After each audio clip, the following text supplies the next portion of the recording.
Stewart जो, क्या तेरा बेटा दुश्मन और दोस्त में फर्क नहीं करता? हमें भी मार देगा क्या? जुओफान सब कुछ समझ रहा था लेकिन कुछ नहीं बोला, बस दूसरी दीवार को घूरता रहा। रेड वेव दूसरी दीवार से टकराई और उसे भी हिला दिया, लेकिन इस बार फोर्स पहले से काफी कम था। एक जोर की आवाज में दूसरी दीवार भी टूट गई और फिर पूरे जोश में चिल्ला उठे, हुँ!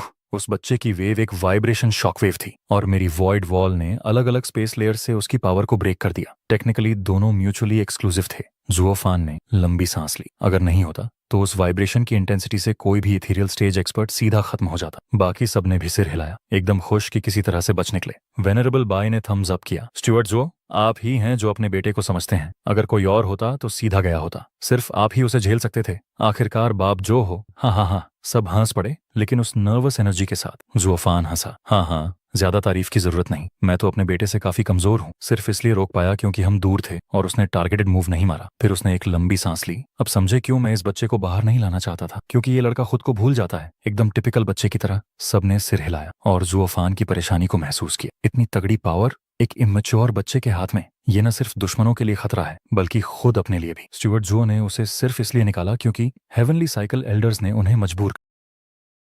अब मुझे डर है कि उस बच्चे ने पूरा मिस्टिकल हेवन सेक्ट तबाह कर दिया। अब डबल ड्रैगन मैनर को इसका क्या जवाब देंगे? जुओफान ने चिंता में सिर झटक दिया। एक सेक्रेड बीस्ट को कभी सॉफ्ट नहीं बनाया जा सकता। जब से यंग सांजी को बताया गया कि वो क्षिलिन है, वो खुद को लिटरली किंग ऑफ बीस्ट्स मानने लगा है। उसे फर्क नहीं पड़ता कि सामने वाला मर गया या हार चुका है, वो बस अपनी पावर दिखाना चाहता है। यही फर्क होता है इंसान और बीस्ट में। बीस्ट्स सिर्फ ताकत को मानते हैं, जबकि इंसान दिमाग लगाते हैं, हालात को मैनिपुलेट करते हैं। घू संतोंग एक किलिन का बेटा है, तो बीस्ट की तरह सोचना नेचुरल है, लेकिन उसे इंसानों की दुनिया में फेंकना उतना सिंपल नहीं। अगर उसका कंट्रोल थोड़ा भी कम होता तो जुओफान, उसका खुद का गॉडफादर, भी मारा गया होता। फींड यांग ने कांपते हुए कहा, देखो उधर, तुम्हारा बेटा, उसने पूरा मिस्टिकल हेवन सेक्ट तो तबाह कर ही दिया। बचा भी कुछ है क्या? सच में ये लड़का तो एंड कर देता है। तुम्हारा पूरा खानदान ही क्या मॉन्स्टर से भरा है। बाप डबल ड्रैगन गैदरिंग जीतता है, बेटा सीधा एक सेक्ट को मिटा देता है। ये तो अनफेयर है। बाकी सबने मुड़कर देखा और शॉक में फ्रीज हो गए। गुसांतोंग अभी भी आसमान में हवा में उड़ते हुए ऑलमाइटी एटीट्यूड में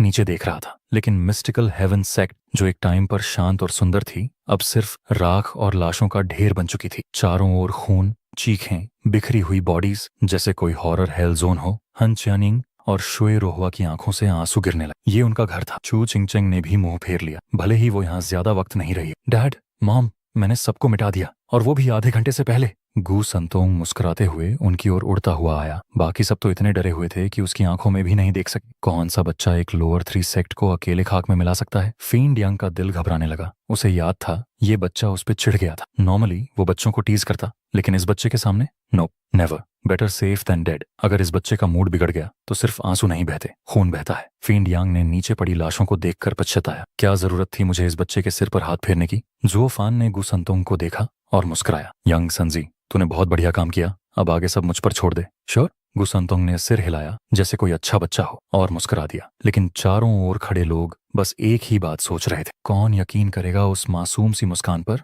वेनरेबल ची ने चारों तरफ खून और तबाही देखकर कहा, स्टीवर्ट जो, ये मामला आसान नहीं होगा। हमें कुछ सॉलिड रीजन देना होगा ताकि डबल ड्रैगन मैनर यहाँ आकर हमें रोक न दे। जुओफान की आंखों में सीरियसनेस चमक उठी। आई नो, जल्दी से सेक्ट लीडर शुआन और स्वान शाओयू को ढूंढो, वही हैं जो हमें इस मेस से बचा सकते हैं। किसी को नहीं पता जुओफान क्या सोच रहा था, लेकिन सब ने आज्ञा मान ली। अंडरस्टूड। सभी सर्च पर निकल पड़े। वेनरेबल ची और बाय ने एक दूसरे को देखा और हल्के से मुस्कुरा दी। क्रैश! एक रबल के ढेर में से सेक्ट लीडर शुआन बाहर निकला, मुंह से खून बहता हुआ। उसे खुद की हालत देखने तक का टाइम नहीं मिला क्योंकि उसके नीचे से एक लड़का भी बाहर निकला। शुआन शाओयू का चेहरा बिल्कुल सफेद पड़ चुका था। उसकी 9th ग्रेड स्पिरिचुअल आर्मर भी 2 टुकड़े होकर लटक रही थी। शुक्र है वो 9th ग्रेड आर्मर थी, वरना मर गया होता। सेक्ट लीडर शुआन ने उसके हाथ पर हाथ रखा, सोल पावर भेजी और जैसे ही देखा कि जान बच गई है, खुशी से हंस पड़ा। शाओयू, थैंक गॉड यूर ओके। शुआन शाओयू ने आंखें खोली, अपने पिता को देखा और तुरंत बोला, डैड, जुओफान ने हमारी सेक्ट को बर्बाद कर दिया, हम उसे ऐसे नहीं छोड़ सकते। डोंट वरी,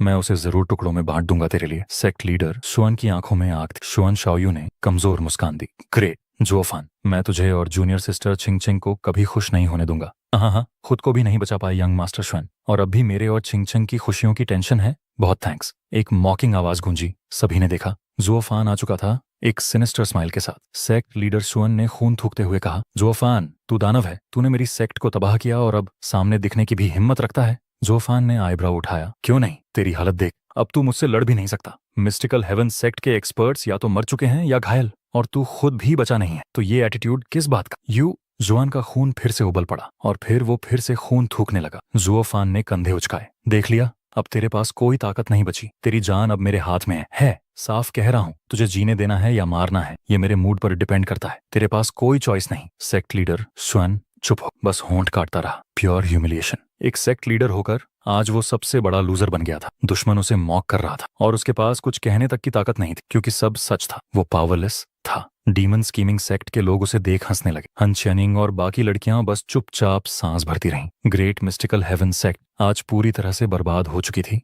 तो बोलो, मरना है या जीना? जुओफान की आंखें चमकी और वो सीधा मुद्दे पर आ गया। सेक्ट लीडर श्वान का चेहरा कांप उठा। उसने जुओफान को देखकर दांत पीस लिए, लेकिन कुछ कहा नहीं। पर ह्यूमिलेशन इतना डीप था कि उसकी मुट्ठियां अपने आप भींच गईं। जुओफान ने उसे इग्नोर किया और जमीन पर पड़े श्वन शाओयू की गर्दन पकड़कर उसे हवा में उठा लिया। अगर तू चुप है तो फिर बात खत्म।